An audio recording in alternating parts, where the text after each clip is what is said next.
Bonjour, j'ai envie de poursuivre avec vous l'état d'esprit. Parce que peut-être que certains sont restés sur une certaine faim, sur une certaine frustration, parce que je n'ai pas suffisamment développé dans le fond.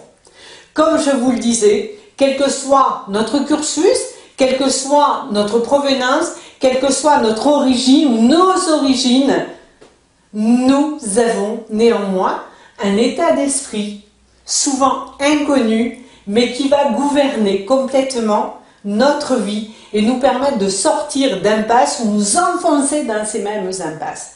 Est-ce que l'état d'esprit se cultive? Oui. Est-ce que l'état d'esprit peut s'améliorer? Oui.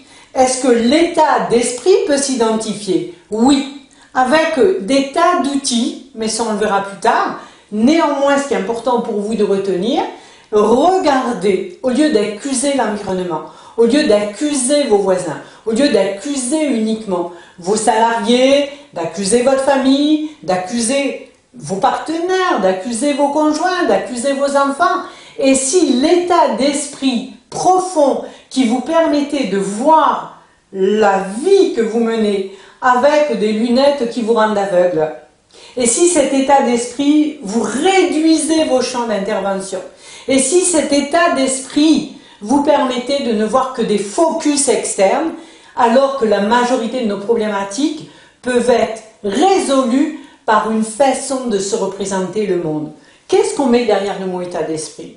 On va mettre des choses simples, de vous à moi, pour qu'on puisse parler exactement de la même chose et d'une manière le plus concise, le plus simple possible. Si je vous disais, l'état d'esprit qui nous anime est une façon de se représenter le monde en plus ou en moins et qui va nous permettre d'être dans un rôle qui fait que c'est l'environnement qui est fautif, qui sont les autres, le contexte.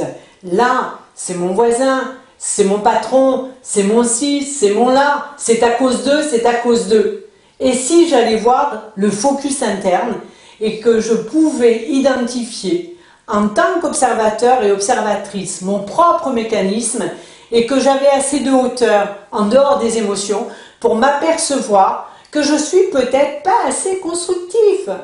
J'ai tout le temps l'impression que c'est à cause des autres que je réussis pas, que c'est à cause des autres que je communique mal, que c'est à cause des autres que je suis en colère, que c'est à cause des autres que j'ai une mauvaise image de moi. Mais vous, là-dedans, vous vous placez où?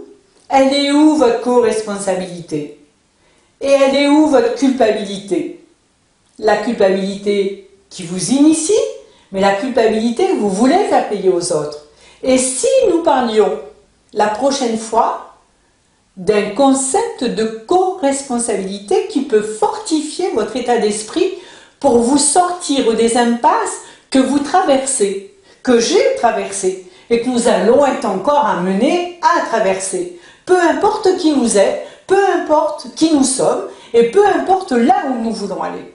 L'état d'esprit vous sortira de n'importe quelle impasse, sauf si vous laissez croire que le monde extérieur est le fautif.